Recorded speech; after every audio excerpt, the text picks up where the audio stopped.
हमने हमेशा धर्म को सेकेंडरी पर रखा है। ऊपर आ जाए, बैठे बैठे। हमने हमेशा धर्म को सेकेंडरी, जब हम फालतू होते फ्री हो, चलो मंदिर जाके भगवान को निपटा के आ जाते यार, चल एक बार होके आ जाते। ये धर्मात्मा के लक्षण नहीं है। नहीं,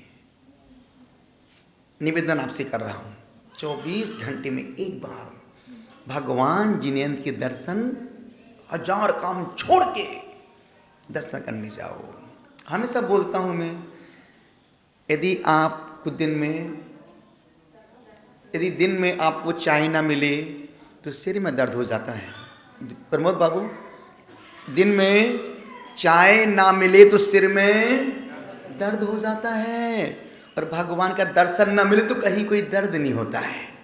कैसा अटैचमेंट है, कैसी श्रद्धा है, कैसी भक्ति है, कैसा तुम्हारा लगाव है, कैसा अटैचमेंट, कैसा प्रेम है, ये कैसा लगाव है कि भगवान के दर्शन नहीं मिल रहे तब भी हम बिंदास आने दो जाने दो, आने दो जाने दो चल रहा है।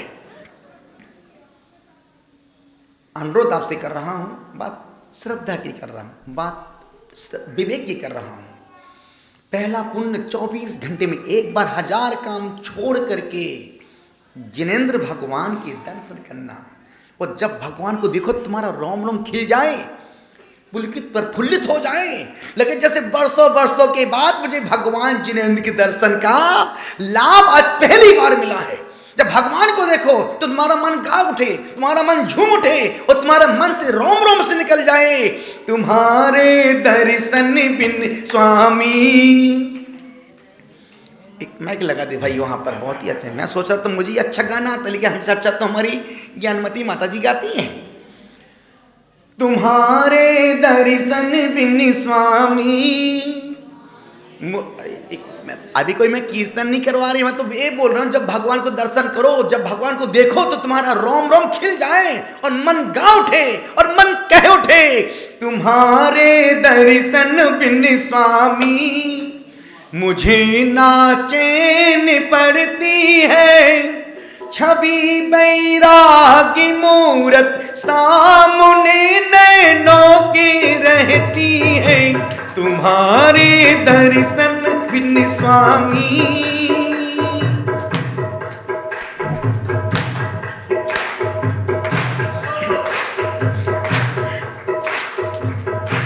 तुम्हारे दर्शन बिन स्वामी मुझे ना चैन पड़ती है, तुम्हारे दर्शन बिन स्वामी। बहुत अच्छी पंक्ति दे रहा हूं, इन पंक्ति में जिंदगी का सार है, इन पंक्ति में जिंदगी का सार है। नहीं कर्मों का डर हमको कि जब तक ध्यान चरणों में, कि जब तक ध्यान चरणों में, तुम्हारा क्या बिगड़ता है, तुम्हारा क्या बिगड़ता है, मेरी बिगड़ी संवरती है, तुम्हारे दर्शन बिन स्वामी मुझे ना चैन पड़ती है, छवि बैरागी मूरत सामने नैनों के रहती है।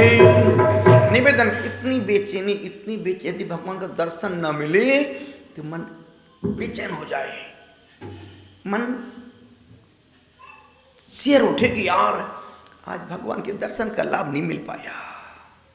अभी तक वो बेचैनी पैदा हो ही नहीं पाई है। वो लड़का लड़की बहुत अच्छी जो एक दूसरे से प्यार करते हैं, वो लड़का लड़की बहुत अच्छी एक जो एक दूसरे से प्यार करते हैं, यदि वो लड़के को मैसेज ना आए good morning I love you का, तो उसका लड़की का चेहरा दिन भर में ऐसा हो जाता, ऐसा चेहरा हो जाता है, ऐसा चेहरा, ऐसा चेहरा, ऐसा चेहरा, ऐसा चेहरा, ऐसा चेहरा हो जाता जैसे धूप में टमाटर, बरसात में पापड़। और जरा सा उसके एक मैसेज जाए आई मिस यू, अब चेहरा ऐसा खिल गया जैसे रात में गुलाब का फूल खिल रहा हो। एक अटैचमेंट वाला बात समझने की है। अभी हमारा न धर्म से अटैचमेंट है, ना परमात्मा से अटैचमेंट है, ना गुरु से अटैच। सिर्फ आप बैठने को बैठ रहे हैं, आने को आए हैं, आप कोई बहुत धर्मात्मा नहीं है। सिर्फ अभी वर्क लगा हुआ है, ऊपर से वर्क लगा, लेकिन भीतर वही भरा है जो तुम्हारे अंदर भरा है। निवेदन आपसे कर रहा हूं, आपसे कह रहा हूं, वो अंधा व्यक्ति अभी वहीं खड़ा है। ये सब गुरुदेव से सीखा हमने। एक छोटी सी कहानी, पूरा प्रवचन कर देने का। 3 पुण्य दिन भर में रोज करना। पहला पुण्य, नहीं सब कुछ मैं ही बोलूं क्या? पहला पुण्य, ओके। दूसरा पुण्य, 24 घंटे में एक बार मेरी भावना पढ़ना। मेरी भावना, उसमें यही तो लिखा है, सुखी रहें सब जीव जगत के कोई कभी ना। तीसरा पुण्य, 24 घंटे में शाम के समय एक बार आलोचना पाठ पढ़ना। आलोचना पाठ पढ़ने का मतलब तुमने दिन भर में जो मन की आत्मा पर, मन के दर्पण में जो कामना वासना की, विकारों की, इच्छाओं की धूल जम गई है, उसको आलोचना पाठ पढ़ करके पूरा सफा कर देना।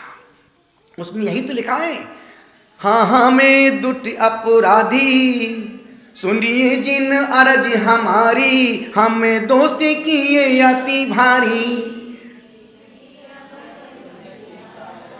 तो पूरा भी पढ़ लोगी क्या? मैं तो ये बोल रहा हूं, शाम को पढ़ने का, आलोचना पाठ पढ़ने से मन का दर्पण साफ सुथरा हो जाएगा। मेरी भावना पढ़ने से स्वाध्याय का फल मिल जाएगा, और परमात्मा की प्रतिमा के दर्शन करने से निज की प्रतिभा का बोध हो जाएगा। निवेदन आपसे कर रहा हूं, वो अंधा व्यक्ति सूरदास रोज भगवान के दर्शन करने जाता, और चल के जाता, पैदल जाता, नंगे पैर जाता। आप चल के जाते हैं, गाड़ी से जाते हैं, जूते चप्पल पहन के जाते हैं कि नंगे पैर जाते हैं? इस बात को आप जिंदगी भर याद रखना। यदि तुम नंगे पैर जूते पहन चप्पल में के मंदिर नहीं जा सकते हो, यदि कोई बहुत बड़ी मजबूरी आड़े आ रही हो तो कोई बात नहीं, और यदि कोई बीमारी परेशानी ना हो तो व्यक्ति को कम से कम 24 घंटे में जब मंदिर के दर्शन करने के लिए जाता है तो घर से मंदिर तक उसको चल करके नंगे पैर ही जाना चाहिए। एक सज्जन बोले, गुरु मुझे बहुत शर्म लगती है, नंगे पैर कैसे जाऊं? हमने कहा, पागल, जब तेरे गुरु नग्न दिगंबर सड़कों पर चल सकते हैं तो क्या तू घर से मंदिर तक नंगे पैर चल के नहीं जा सकता है? जा सकता है, मगर शर्त है कि गुरुओं के प्रति गौरव प्राप्त हो जाए तो हम घर से मंदिर तक।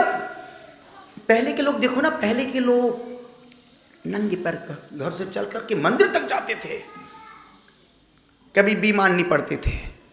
अब तुम जरा से 5 सीढ़ियां चढ़ते तो ऐसी हापी भरती जैसे अब जाने ही वाले हो मंदिर के अंदर। निवेदन आपसे कर रहा हूं, वो सूरदास व्यक्ति, बातें बहुत सारी हैं, वो सूरदास रोज पानी बरसे तो भी जाता, गर्मी बरसे तो भी जाता, ठंडी पड़े तो भी जाता, वो कभी धर्म से समझौता नहीं करता। एक दिन एक व्यक्ति ने उससे पूछा, सूरदास तुम पागल मूर्ख हो, जब तू अंधा है फिर इतनी बरसात में तू मंदिर क्यों जा रहा है? अरे वहीं से हाथ जोड़ लेता, बैठे बैठे वहीं से नमस्कार कर लेता। तब उस सूरदास ने आंख वाले से कहा, मैं किसकी कहानी सुना रहा हूं? अंधे की। किसको सुना रहा हूं? मैं किसकी बात कर रहा हूं? अंधे की। किससे कर रहा हूं? बस इस बात को आप घर से, यहां से घर लेके जाना। किसकी बात कर रहा हूं? किसकी? मनोज, किसकी बात कर रहा हूं? किससे कर रहा हूं? ये महत्वपूर्ण है। उस सूरदास से आंख वाले ने कहा कि सूरदास पागल तुम मूर्ख हो, समझते नहीं? जब तुझको भगवान ने आंख दी नहीं फिर तू क्यों मर रहा है? ठंडी में पानी में क्यों जा रहा है? अरे वहीं से बैठ के हाथ जोड़ लेता। तब अंधे व्यक्ति ने आंख वाले से कहा, बस ये पूरे प्रवचन का कहानी का सार इतना सा जो अब परोस रहा हूं। उस अंधे व्यक्ति ने आंख वाले से कहा कि भाई मैंने कोई पिछले जन्म कोई पाप कर्म किया हो, दुष्कर्म किया हो, विकारों से किसी को देखा होगा, तो मुझे इस जन्म में मुझे आंख नहीं मिली, मुझे आंख नहीं मिली किसी पाप की वजह से। मैं मानता हूं कि मैं अंधा हूं, मैं इसलिए मंदिर रोज भगवान को देखने के लिए जाता हूं कि मैं अंधा हूं, मैं भगवान मुझे नहीं दिखता है, पर मेरा परमात्मा तो मुझे रोज अपनी आंखों से देखता है कि मेरा भक्त रोज चरणों में ढोक लगाने के लिए आता है। इतना ही कह रहा हूं। 3 पुण्य रोज करना। पहला पुण्य, नहीं सब कुछ मैं ही बोलूं क्या? पहला पुण्य देव दर्शन, और जिस दिन दर्शन ना मिल पाए कहना कि आज मैं नमक नहीं खाऊंगा, तारे जमीन पर दिख जाएंगे। जिस दिन दर्शन का लाभ न मिले, आज मैं अनाज नहीं खाऊंगा, माल खाओ। और तुम रोज माल तो खा नहीं सकते, कभी कभार तो रोज नहीं खा सकते हो। आपसे निवेदन कर रहा हूं, समय पूरा हो गया है। मैं तो आप सबको व्यवस्थित बैठाने के लिए इतनी सारी बातें करता हूं, बाकी तो प्रवचन करते ही नहीं हूं। प्रवचन गुरुदेव ही करते हैं, और जो गुरुदेव परोसते हैं, जो गुरुदेव देते हैं, वो तो हम दूर दूर तक, वर्षों वर्षों तक ना वहां तक पहुंच सकते हैं और ना वैसा बोल सकते हैं। गुरुदेव ने 40 साल की साधना में, आचार्य श्री ने 40 साल की मुनि दीक्षा के बाद 250-300 किताबों को लिख दिया। कितनी किताबों को? तुम मरने से पहले उनकी कोई भी एक किताब भी पढ़ लेना। अभी मत जाओ, बैठ जाओ, अभी बैठ जाओ। मरने से पहले की बोल रही हूं, मरने से पहले एक किताब, कोई भी एक किताब पूरी पढ़ लेना और सोचना इस साधक ने इस किताब को कैसे लिखा हो। जिस प्रकार से एक माँ जब बच्ची को जन्म देती है 9 महीने में, हमने गुरुदेव को कभी दिन में, कभी 30 साल, मेरी दीक्षा को 30 साल हो रहे हैं, 31वां वर्ष अभी लगने वाला है अप्रैल में। 30 साल में हम कभी गुरुदेव को आज तक दोपहर में लेटे हुए नहीं देखा, और जब भी गुरुदेव को देखा है हाथ में पेन और सामने पैड, कुछ न कुछ लिखते पढ़ते ही देखा है। इन आंखों ने जिस भाव से देखा है, उस भाव से इस मुद्रा में वो मूर्तियां दिखी हैं। कहते श्रद्धा मन में चाहिए, मरा कहो या राम। निवेदन आपसे कर रहा हूं, गुरुदेव की साधना, उनकी साधना अद्वितीय है, उनकी अपनी जीवन की मस्ती अद्वितीय है, उनका साहित्य अलौकिक है, उनका वक्तव्य अनोखा है, उनकी शैली अनुकरणीय है, और उनका वात्सल्य प्रशंसनीय है। दरवाजे खुले, छोटी लड़की निकली। संत ने कहा, बेटा 8 दिन का भूखा हूं, पानी का घूंट भी नहीं पिया है, कुछ मेरे पात्र में डाल दे। लड़की ने संत को देखा, संत की औरा को देखा, संत की मुद्रा को देखा, भेष को देखा, भावों को देखा, आंखों को देखा। लड़की भी 7 साल की, 6 साल की कन्या थी, बेटी थी। उस लड़की ने संत को देख करके कहा, बाबा जी मेरी माँ ने बहुत सारे पकवान बनाए हैं, लेकिन वो अंदर रखे हैं, मेरी माँ भी पानी भरने कुएं के पास गई है, आप 1 घंटे रुक जाओ, मेरी माँ आने के बाद हम आपको खूब सारे पकवान खिलाएंगे। संत ने कहा, बेटा 8 दिन का भूखा हूँ, कुछ पानी का घूंट भी नहीं लिया है, बेटा मुझे वो देख, तेरे घर के सामने अंदर टोकनी में फल पड़े हैं, बेटा मुझे 2 फल ला के दे दी, मेरा 1 घंटे निकल जाएगा। बच्ची, बेटी बहुत समझदार थी, बहुत विवेकवान थी, बच्चे ही समझदार होते हैं। निवेदन कर रहा हूँ, वो बच्ची अंदर गई, उसके हाथ में छोटे छोटे हाथ थे, जितने हाथ में फल आते थे उसने दोनों हाथ में फल लिए और संत के पात्रे में डाल दिए, संत के हाथ में दे दिए।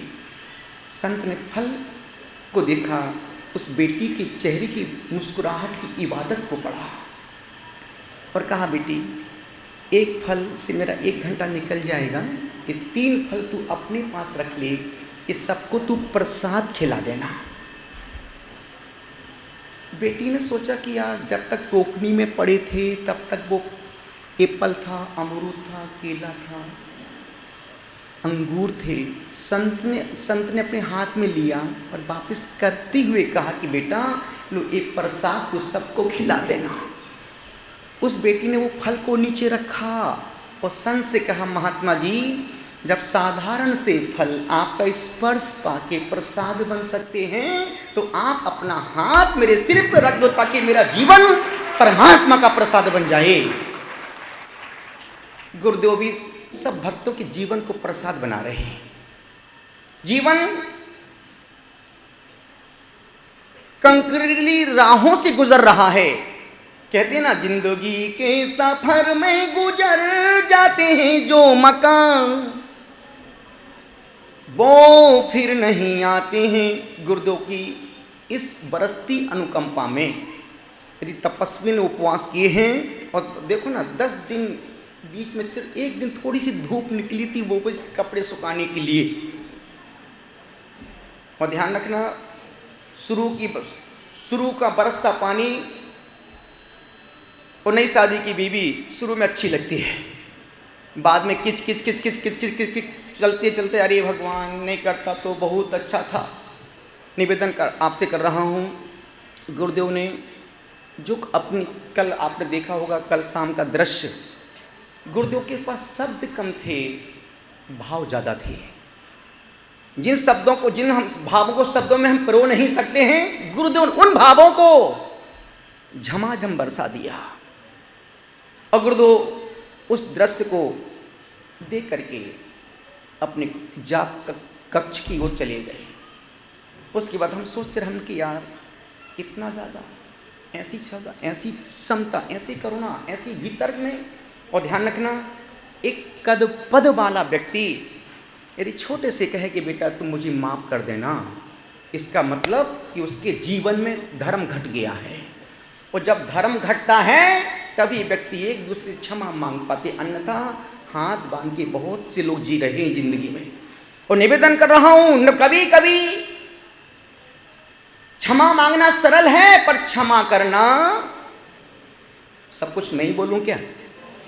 क्षमा मांगना सरल है पर क्षमा करना बहुत कठिन। लेकिन गुरुदेव ने तहे दिल से सबसे क्षमा मांगी और दिल खोल के सबको क्षमा किया। अनुरोध आपसे कर रहा हूं, गुजारिश आपसे कर रहा हूं, यही कह रहा हूं, जिंदगी छोटी है, कोई भरोसा नहीं, पल का भरोसा नहीं है। प्रेम सबसे करो, प्रेम सबसे करो, बुरा किसी का मत करो। प्रेम जो हमने गुरुदेव के पास अभी 1.5-2 महीने में देखा है, प्रेम सबसे करो, बुरा किसी का मत करो, पर विश्वास स्वयं पर करो।